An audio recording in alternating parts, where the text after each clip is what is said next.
You're sitting on the floor. You haven't said a word. You're not crying loudly, not making a scene. Maybe you got some news, maybe you're just running on empty, but whatever is happening inside you, you've kept it quiet. And your baby, who is 14 months old and cannot string two words together yet, looks up from across the room, crawls toward you, pulls themselves up on your leg, and presses their forehead against your knee. They just stay there. Most parents in that moment think it's a coincidence. The baby was already heading this way. They wanted to be held. They were curious about your face. You tell yourself it was timing or instinct or something sweet but essentially random. The kind of thing you mention to your partner later and both of you smile about without quite knowing what you're smiling at. But developmental researchers have spent the last 30 years designing experiments specifically to find out whether that moment is what it looks like. And what they found doesn't just confirm what you felt on the floor that afternoon. It dismantles one of the oldest assumptions in the history of human psychology, because the question isn't whether babies can feel empathy before they can talk. The question is how early it actually starts. And the answer is going to make you rethink every quiet moment you've ever had with your child. The most widely held belief about infant empathy goes something like this. Empathy requires a self. Before a child understands that they are a separate person from you, before they have any working concept of me and you, they cannot genuinely feel what you feel. What looks like empathy in very young babies is reflexive mimicry, emotional contagion. They cry when you cry the same way a room of strangers starts yawning when one person does. Automatic, unchosen, not the real thing. The logic is clean, and for a long time it held. Genuine empathy, as adults experience it, involves perspective taking. You have to model someone else's inner state from the outside. You have to understand that there is an inside to model. Developmental consensus placed that capacity, called theory of mind, at around 3 to 4 years of age. Babies don't have it, so whatever they're doing in those moments can't be what it looks like. The problem is the data. When researchers started actually running controlled experiments, not observing babies at home, but designing conditions to isolate the variables, the timeline kept collapsing. Not toward age 3, not toward 18 months, toward 6 months, toward 3 months, in one line of studies toward the first week of life. Your baby isn't mimicking your distress, your baby is registering it in a system that was built for exactly this purpose before they were born. But here's where it gets deeper. Because once researchers looked directly at the infant brain during these moments, what they found rewired the entire field's understanding of when empathy begins. Researchers at the University of Washington's Institute for Learning and Brain Sciences, known as iLabs, have spent years mapping how infant brains respond to the emotional states of their caregivers. Using functional near-infrared spectroscopy, a technique that measures blood oxygenation, changes in the cortex as a proxy for neural activity, and crucially, one that works on infants because it doesn't require the child to stay still the way brain imaging usually does. They tracked what happens inside a baby's skull when the adult in front of them is genuinely distressed, not performing distress, not exaggerating for effect, actually distressed. What they found was not random activity. The infant's prefrontal and temporal regions showed oriented activation. The brain was tracking the source, categorizing the signal, doing something with it. And in a parallel line of research, babies as young as 6 months showed a measurable cortisol response, a physiological stress reaction in their own body, triggered solely by witnessing the emotional state of an adult they were watching. 6 months is roughly the age at which a baby has learned to recognize their own name, but still cannot reliably reach for an object on purpose. The empathy circuitry is running before deliberate motor control is fully wired in. This is not metaphor. This is not babies are sensitive. The baby's body is responding to your pain as though it were happening to them, in the same biological register, leaving the same chemical trace. Your baby isn't reacting to your distress. Your baby is experiencing it in their own nervous system, in real time, in a way that leaves a measurable biological trace. Now, I need to tell you about what happens when researchers tried to find the lower boundary, the earliest point where this response exists. Because what they found didn't just push the timeline back, it pushed it all the way to the delivery room. The research has been replicated across multiple institutions, with one of the most striking lines of evidence coming from studies on newborn differential cry response. The setup sounds simple. Newborns, some of them fewer than 72 hours old, which is roughly the duration of a long weekend, less time than most people spend watching a single television series, were played audio recordings of other newborns crying, then recordings of their own cry, played back to them, then synthetic noise matched for volume and pitch. What the researchers were measuring was whether the infants could tell the difference, not in any conscious way, but in the raw behavioral data of how they responded. They could. Newborns cried significantly more in response to the recordings of other newborns than to the sound of their own voice played back, or to neutral noise of equal volume. The response was discriminating. It sorted "one of mine in distress" from background signal before these infants had any meaningful experience of the world at all. This finding, initially documented in the 1970s and replicated since in multiple developmental psychology journals, including work connected to researchers at the Karolinska Institute in Sweden, points towards something that challenges everything we think we understand about where empathy comes from. It is not constructed through social learning. It is not assembled slowly through thousands of interactions. It arrives pre-installed. Why? Because the human infant has the longest dependency period of any mammal on Earth. A foal is walking within hours. A human infant cannot regulate its own temperature. The social bond is not a luxury. It is the survival architecture. And you cannot wire it in after birth when it is already needed at birth. The empathy circuit had to be there first. Your newborn isn't crying because they heard a loud sound.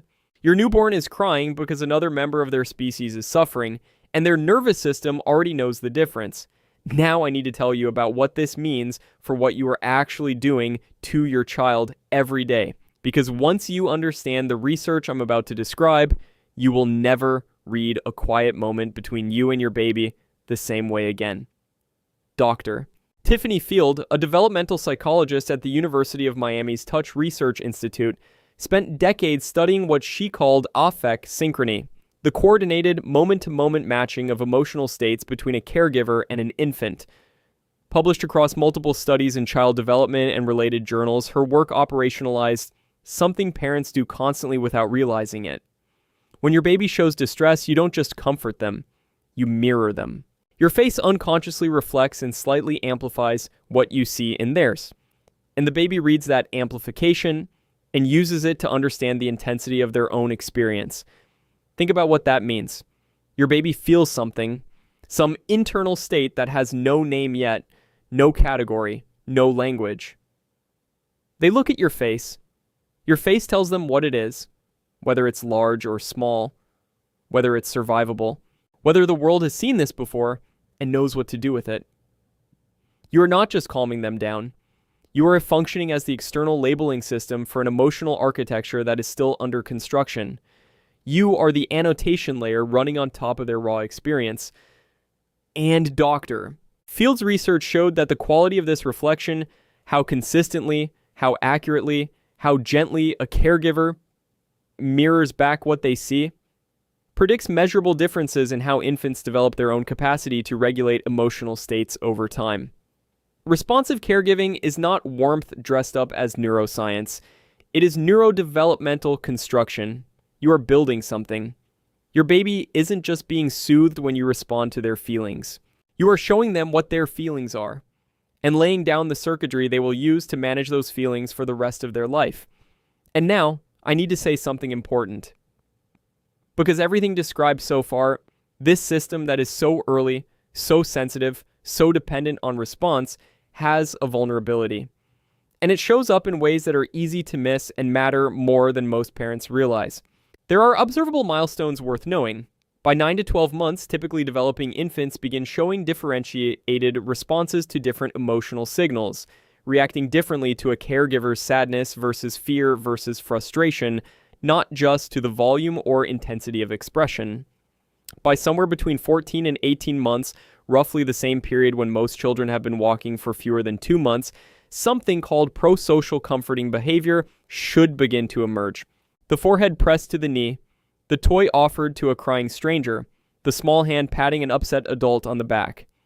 Active, oriented, other-directed responses to witness distress. If a baby in this window consistently shows no differentiated response to caregiver emotion, does not orient towards someone who is crying, does not attempt any form of comfort gesture by 18 months, that pattern is worth raising with a pediatrician. not as a diagnosis, not as a reason to spiral, as a conversation. It doesn't mean something is wrong. Empathic development has real variation, temperament shapes expression, and some babies show everything they feel through stillness and watching rather than through dramatic approach. The absence of a visible gesture is not the absence of feeling, but early identification changes outcomes. The brain's plasticity in the first 2 years is something that does not come back. And you have been watching your child's face since the first hour they were alive. The science doesn't give you a new instrument. It tells you that the instrument you've been using all along, your read on your child's responses, your sense that something is or isn't tracking the way it should, is the most finely calibrated tool available. Trust it. There is one more layer to what this research reveals. And it isn't really about your baby's development. It's about what your baby's empathy tells us about what it means to be human.